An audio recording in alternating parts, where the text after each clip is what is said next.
Assalamualaikum warahmatullahi wabarakatuh.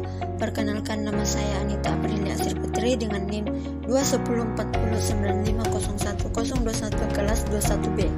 Program Studi Pendidikan Guru Pendidikan Anak Usia Dini Fakultas Ilmu Pendidikan Universitas Negeri Makassar. Dosen pengampu Dr. Muhammad Akil Musia SPD MPD. Di sini saya akan menjelaskan tentang aliran-aliran filsafat pendidikan. Terdapat beberapa aliran-aliran dalam filsafat yang akan saya jelaskan, yaitu aliran progresivisme, 2. aliran esensialisme, 3. aliran perennialisme, 4. aliran rekonstruksionisme. Nah, yang pertama yang akan saya bahas yaitu aliran progresivisme. 1. Progresivisme dalam pengertian dan sejarah. 2. Landasan filosofi progresivisme. 3. Pandangan progresivisme tentang pendidikan. 1. Progresivisme dalam pengertian dan sejarah. Progresivisme secara bahasa dapat diartikan sebagai aliran yang menginginkan kemajuan-kemajuan secara cepat. Dalam konteks filsafat pendidikan, progresivisme merupakan suatu aliran yang menekankan bahwa pendidikan bukanlah sekadar memberikan upaya sekumpulan pengetahuan pada subjek didik, tetapi hendaklah berisi berbagai aktivitas yang mengarah pada pelatihan kemampuan berpikir mereka secara menyeluruh. Secara historis, progresivisme telah muncul pada abad ke-19, namun baru berkembang secara pesat pada abad ke-20, terutama di negara Amerika Serikat. Bahkan pemikiran yang dikembangkan aliran ini pun sesungguhnya memiliki benang merah yang secara tegas dapat dilihat sejak zaman Yunani kuno seperti Heraklitus, Protagoras, Socrates, dan Aristoteles. Kedua, landasan filosofi progresivisme. Progresivisme beranggapan bahwa kemajuan-kemajuan yang telah dicapai oleh manusia tidak lain adalah karena kemampuan manusia dalam mengembangkan berbagai ilmu pengetahuan berdasarkan tata logis dan sistematis berpikir ilmiah. Oleh karena itu, tugas pendidik adalah melatih kemampuan-kemampuan subjek didiknya dalam memecahkan berbagai masalah kehidupan yang mengarah pada pengembangan ilmu pengetahuan yang berguna bagi kehidupannya dalam masyarakat. Sebagai pragmatis, aliran ini memandang ilmu pengetahuan sebagai sesuatu yang bermanfaat karena merupakan sarana bagi kemajuan manusia. Ilmu pengetahuan dalam hal ini sangat dinamis dan berubah sesuai dengan perubahan-perubahan dalam masyarakat. Yang ketiga, pandangan progresivisme tentang pendidikan. Aliran ini berpendapat bahwa pendidikan mestilah dimaknai sebagai sebuah proses yang berlandaskan pada asas pragmatis. Dengan asas ini, pendidikan bertujuan untuk memberikan pengalaman empiris kepada anak didik sehingga terbentuk pribadi yang selalu belajar dan berbuat. Belajar mesti pula terpusat pada anak didik, bukan pada pendidik. Pendidik progresif selalu melatih anak didiknya untuk mampu memecahkan problem-problem yang ada dalam kehidupan. Inti proses pendidikan bagi aliran ini terdapat pada anak didik, karena anak didik dalam konsepnya adalah manusia yang memiliki potensi rasio dan intelektual yang akan berkembang melalui pengkondisian pendidikan. Yang kedua adalah aliran esensialisme. 1. Esensialisme dalam pengertian dan sejarah. 2. Landasan filosofi esensialisme. 3. Pandangan esensialisme tentang pendidikan. 1. Esensialisme dalam pengertian dan sejarah. Filsafat esensialisme adalah suatu aliran filsafat yang lebih merupakan perpaduan ide filsafat, idealisme objektif di satu sisi dan realisme objektif di sisi lainnya. Sebagai sebuah aliran filsafat, esensialisme telah lahir sejak zaman Aristoteles. Dalam konteks filsafat pendidikan, aliran ini memiliki ciri utamanya yang menekankan bahwa pendidikan mesti dibangun di atas nilai-nilai yang kukuh. Kemunculannya adalah reaksi atas kecenderungan kehidupan manusia pada serba duniawi, ilmiah, pluralistik, dan materialistik akibat dari prinsip pendidikan yang fleksibel, terbuka, dan segala perubahan.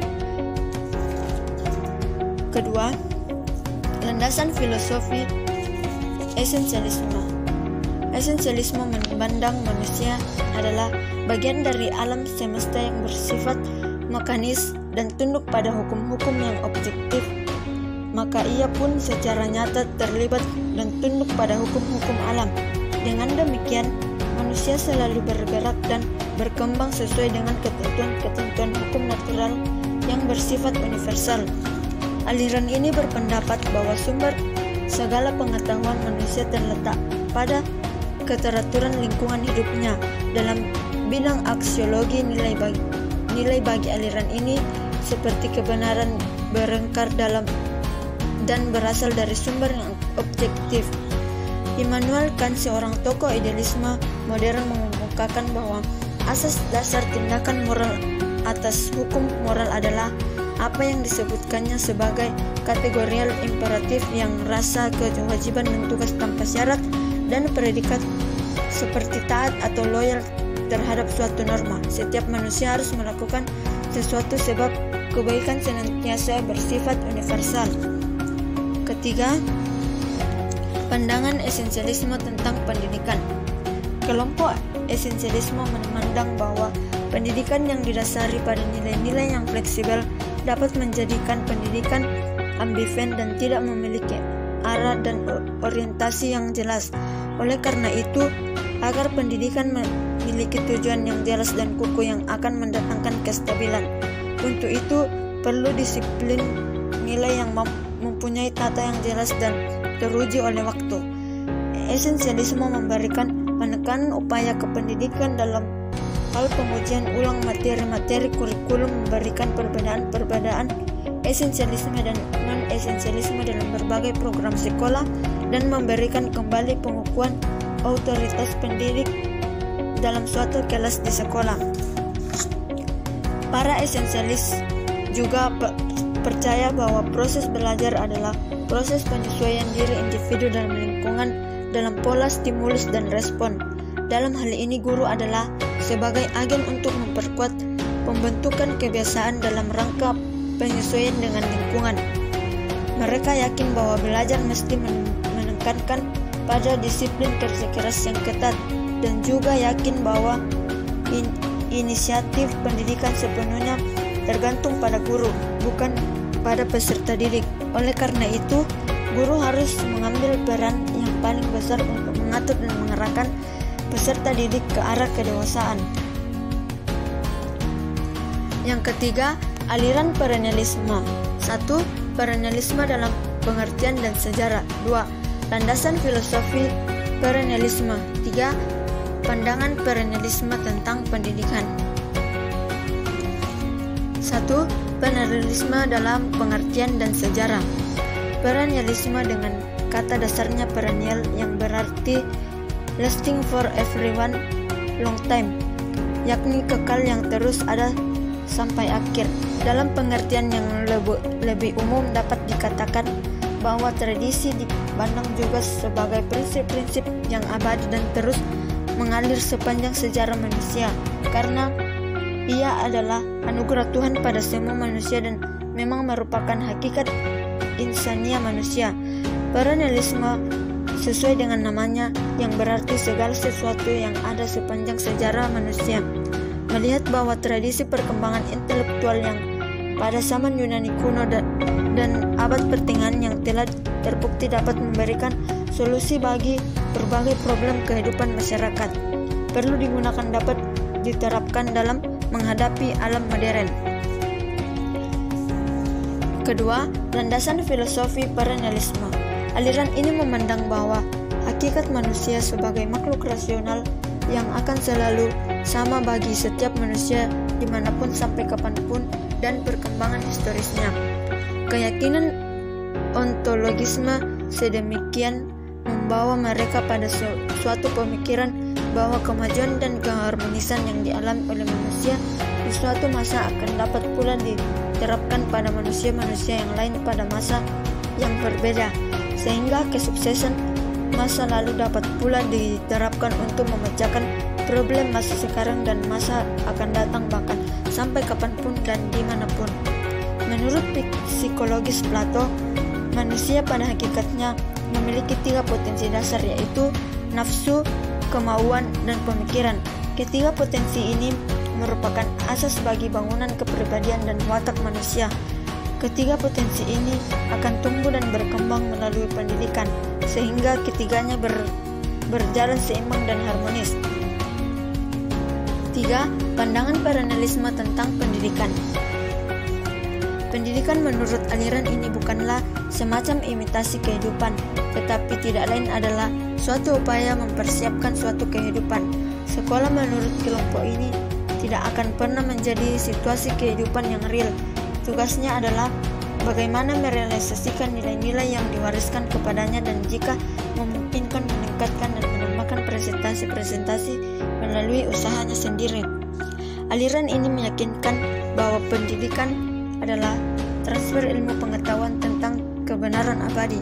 Pengetahuan adalah suatu kebenaran, sedangkan kebenaran selamanya memiliki kesamaan. Oleh karena itu pula, maka penyelenggaraan pendidikan pun di mana-mana mestilah sama. Yang terakhir adalah aliran rekonstruksionisme. 1. Rekonstruksionisme dalam pengertian dan sejarah. 2. Landasan filosofi rekonstruksionisme. 3. Pandangan rekonstruksionisme tentang pendidikan. 1. Rekonstruksionisme dalam pengertian dan sejarah. Kata rekonstruksionisme berasal dari bahasa Inggris yang berarti menyusun kembali.